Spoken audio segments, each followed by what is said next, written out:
Here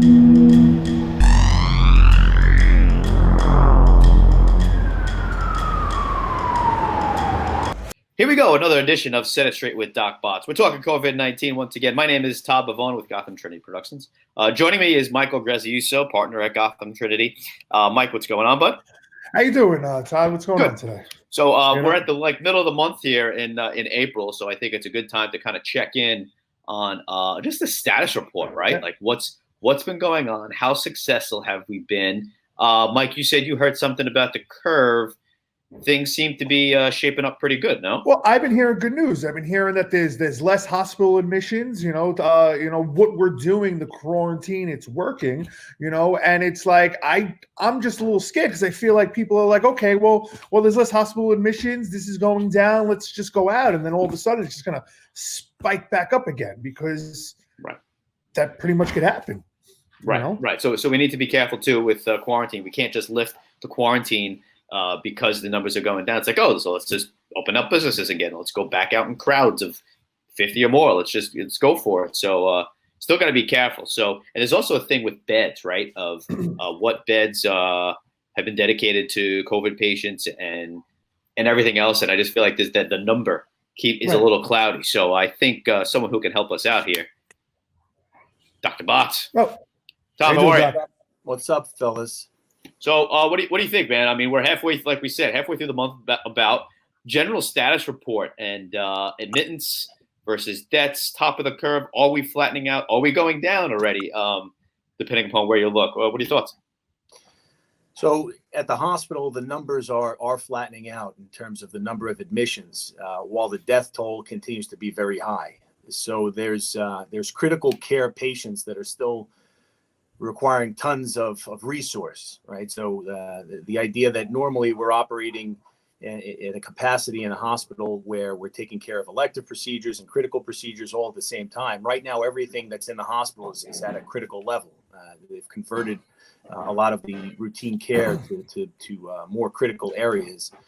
Normal routine surgical suites are now ICUs, and so there's sort of a gulping up of all those resources to take care of people who are coming in and requiring very high level care, meaning a vent plus a critical care team. So the number of admissions, while it's starting to flatten out and actually decline a little bit, the acuity of the people that are still here is very high. So there's still a tremendous demand on the system. So still working extremely hard on the front lines and still packed hospitals, Doc, is that fair to say? So it's still, the ICUs and these beds, it's still very crowded, correct? Yeah. So the ER docs and the critical care docs, internal medicine people that are running the wards, they're still burdened to a very high level. And, the idea that we can now return to our normal lives is not exactly true. So this flattening the curve concept, I think, is still difficult for people to understand. They're mixing up concepts, the herd immunity versus flattening the curve, and is the virus going to come back, and how long are we going to be isolated? The answers to these questions are ongoing. There is no easy answer at the moment, but what it looks like is that there is some seasonality, and so hopefully in the Northeast we'll see a decline in cases just based on seasonal change. But as the seasons change again into the fall and the winter, there may be a spike again in the number of cases. What we're trying to do, when I say we, I don't mean me personally, I didn't make this decision, but what our leaders are trying to do is to get us isolated so that the rate of infection happens in a way that will allow us to minimize the burden on the healthcare system all at once. If we're maxed out in New York City, which we are, and all of a sudden we release the restrictions and we start to see an increase in the number of infections, we're also going to see an increase in the number of critical care patients. And what we're trying to avoid, what our leaders are trying to avoid, is a situation in which the number of very sick people exceeds the number of ventilators, ICU beds, critical care teams that can take care of them. Does that make sense the way I said it? Yeah. So, Doc, listen, in a perfect world, and like everybody stays quarantined and stays home, so now, okay, so nobody's interacting, nobody's catching it, the hospital visits for COVID go down to zero. Yeah. In a perfect world, how much longer after that should we stay in quarantine? Like, or in your opinion? I mean, I know you're not a Right. lawmaker, So I'm but not an epidemiologist, right? and I'm certainly not an infectious disease specialist. But what I'm reading is that this may go on for more than just a few months. We need strategies that are going to carry us for a long term. When people talk about what Bill Gates said 5 years ago in terms of predicting this virus, there's some silliness out there, suspecting him as having some conspirator role in this to get proprietary rights for vaccinations and tests, whatever. I can't comment on that type of insanity or conspiracy. But what I can say is it was fairly easy to predict from an epidemiological standpoint, from an infectious disease standpoint, that this would happen. He was not alone.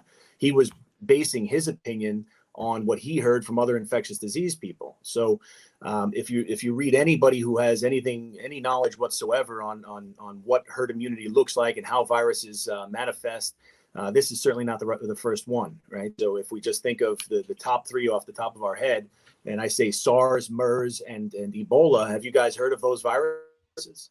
Sure. Yeah. I mean, so those infections manifested in a world that sort of is overpopulated, overcrowded, and then you mix that with these live animal markets, and it's just a recipe for disaster. So I think, in my opinion, my humble opinion, we really have to think about our relationship to nature, our relationship to one another, the way in which we address our lives every day going forward. This is a wake-up call. Overcrowded cities, pollution, live food markets, all of these things need to be dealt with. And hopefully the World Health Organization, the CDC, our country will start to take these things seriously, because this is just the tip of the iceberg in terms of what to expect going forward. And I don't want to be a doom and gloom guy, but there are reports going all the way out to 2024 in terms of what's going to happen over the next 6 months, 1 year, 2 years, 3 years.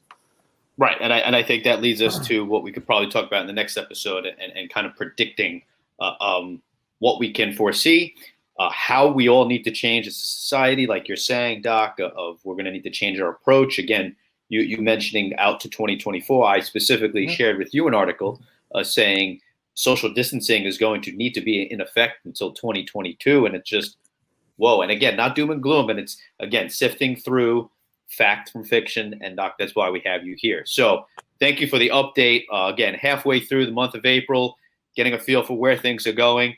Stay tuned next episode. We'll dive a little bit deeper. Doc, thanks so much.